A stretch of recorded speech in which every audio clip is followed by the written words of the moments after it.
the design of planned attacks on buildings inside the U.S. and how operatives were directed to carry them out. That is valuable information for those of us who have the responsibility to protect the American people. He told us the operatives had been instructed to ensure that the explosives went off at a point that was high enough to prevent people trapped above from escaping. He gave us information that helped uncover Al-Qaeda cells' efforts to obtain biological weapons. This is Building 7, a 47-story skyscraper that fell on the afternoon of September 11th. The government says that fire brought it down. However, 1,500 architects and engineers concluded it was a controlled demolition. Over 6,000 of my fellow service members have given their lives. And thousands of my fellow first responders are dying. I'm not a conspiracy theorist. I'm a structural engineer. I'm a New York City correction officer. I'm an Air Force pilot. I'm a father who lost his son. We're Americans, and we deserve... I lost my husband. My son. My uncle. My nephew. September 11th, 2001. Most people don't know a third tower fell that day. The government says fire brought it down. The collapse of World Trade Center 7 was primarily due to fires. I, along with 1,400 other architects and engineers, have found the government's conclusion to be physically impossible. Impossible. We need the truth about what happened that day. Go to rememberbuilding7.org. Why it fell, why it matters, and what you can do.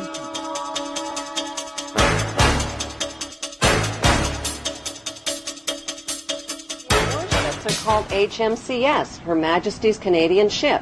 And in Australia, they're called HMAS, Her Majesty's Australian Ship. Canada's National Police Force is called the Royal Canadian Mounted Police. All government contracts are between a company or individual and Her Majesty. Court summons are issued in the name of the Queen, and all public inquiries are called royal commissions. Commonwealth money carries the Queen's image worldwide as a reminder of her authority. The Queen is the lifetime hereditary head of state of Great Britain and her colonies and is unelected and unaccountable. It is against the law to advocate the abolition of the monarchy. After the Revolution, the French started calling her the Lady, but in English, the Queen is still the Queen. Move, I tell you. Originally in India, Persia, and Arabia, she was male and weak. Check, Your Grace. But she changed sex in Europe in the Middle Ages and became the strongest of all chess pieces. I fear the Queen is powerless now. The Queen is never powerless. For example... What is the cost to British taxpayers to support the Queen and her blue blood entourage? The Public Accounts Committee and National Audit Office are forbidden to examine Queen Elizabeth Windsor's family finances, but the civil list payments are reviewed every 10 years. So for the year ended March 2002, the running expenses of the Windsor household were £7.9 million. Family spending, £35.3 million. Security, £30 million. And the list goes on. How much is the Queen actually worth? The Queen's wealth is divided into three categories. Her wealth as the monarch, her visible personal wealth, and her invisible personal wealth. The Queen's wealth as the monarch includes 54 Commonwealth nations worldwide, millions of acres of Crown land and resources, thousands of Crown corporations, and the corporate city-state of London, which is the capital of world finance. The Queen's visible personal wealth, which was accumulated tax-free until 1992, includes royal yachts, Rolls-Royces, racehorses, 5 castles, the world's largest collection of jewels, 20,000 old masterpieces, and billions of Class A shares in blue-chip stocks and bonds which have been invested and reinvested over and over again tax-free. Most of the Queen's family fortune was inherited from her ancestors' illegal opium trade with China and the black slave trade. In 1977, the Bank of England Nominees was established to hide the Queen's personal portfolio of wealth. As the British monarch, the Queen has access to privileged information, state secrets, and the world's top financiers. She is immune to accusations of insider trading or conflicts of interest. Her financial portfolio includes Rio Tinto, General Electric, Royal Dutch Shell, British Petroleum, Archer Daniels Midland, and the list goes on. The Queen's visible billions are but a tiny fraction of her invisible wealth accumulated through the black nobility. What is the black nobility? The black nobility is a wealthy aristocracy of elite ruling families who solidified their power in the 12th century by intermarrying with the wealthy godfather families of Venice, Italy. During the bloodbaths of the Christian Crusades, this brutal Italian oligarchy captured the trading monopolies. Over the centuries, the black nobility have used their power and wealth to rape, plunder, and exploit every corner of the globe. Dr. John Coleman's book, The Committee of 300, describes the history of assassinations, kidnappings, robbery, rape, blackmail, coercion, and terror committed by these inbred families on a grand scale. Today, they enrich themselves from the illegal drug and arms trade using well-distanced intermediaries. An estimated $280 billion in flight capital and drug money flows into their secret Swiss accounts. Who are these ruling black nobility families? They include the House of Hanover, Germany, the House of Habsburg, Austria, the House of Orange, Netherlands, the House of Liechtenstein in Liechtenstein, and most importantly, the House of Guelph in Britain. All of these family houses can be found on Queen Elizabeth II's family tree. The black nobility are the founders of the Committee of 300, which is also known as the Illuminati or Illuminated Ones. Queen Elizabeth II is head of the committee of these 300 ruling families.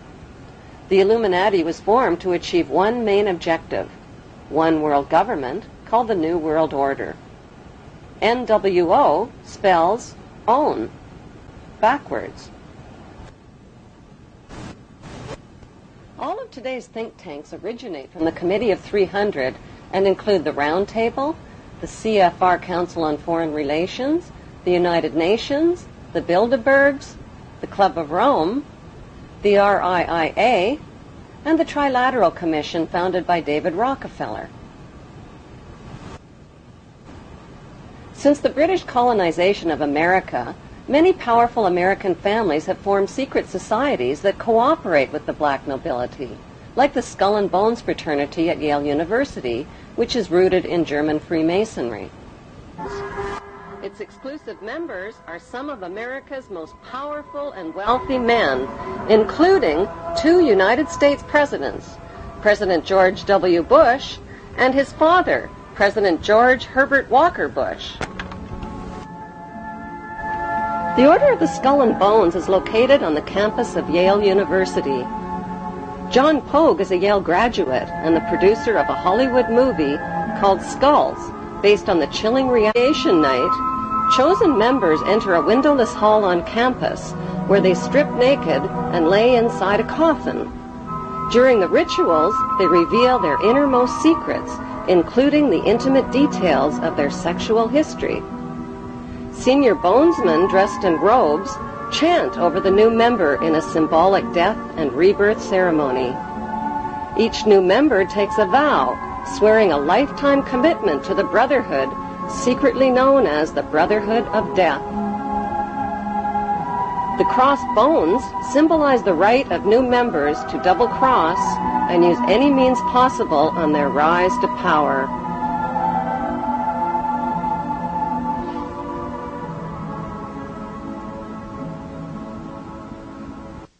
They're supposed to recount their entire sexual histories in sort of a dimly lit, cozy room. The other 14 members are sitting on plush couches, and the lights are dimmed, and there's a fire roaring. And this activity is supposed to last anywhere from between 1 to 3 hours. So George W. Bush, recounted his sexual history? That would have been something they would have done, yes. What is the point of this? I believe the point of the year in the tomb is to forge such a strong bond between these 15 new members that after they graduate, for them to betray Skull and Bones would mean they'd have to betray their 14 closest friends. One can't help but make certain comparisons with the mafia, for example.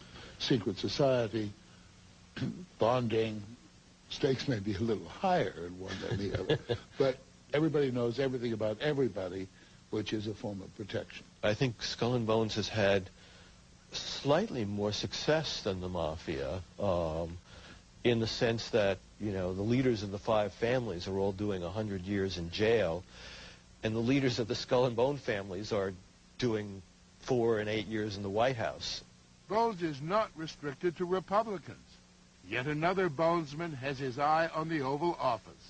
Senator John Kerry. Skull and Bones is so tiny, that's what makes this staggering. There are only 15 people a year, which means there are about 800 living members at any one time. We know that a lot of Bonesmen have gone to positions of great power. That's what Skull and Bones' purpose is, to get as many members as possible into positions of power. Though there is this mythology about Skull and Bones pulling the strings of government. You're saying the fact is Skull and Bones are pulling the strings of government. They do have many individuals in influential positions, and that's why this is something that we need to know about.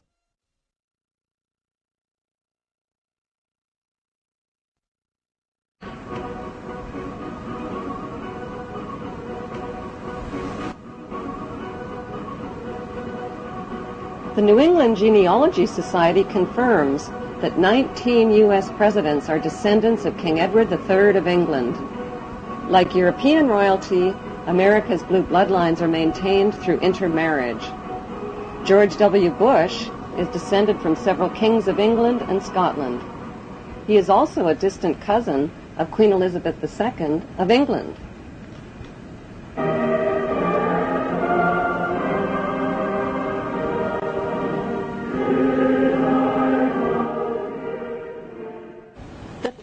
Of the Committee of 300 have given birth to the Tavistock Institute, HARP, the RAND Corporation, Stanford Research Institute, and the Institute for Policy Studies, among others. One study group at the RAND Corporation specializes in predicting the timing and direction of thermonuclear war. These institutes and corporations are engaged in the secretive development of brainwashing and population control techniques, the mapping and patenting of human and animal DNA, and the genetic engineering of animal and plant life.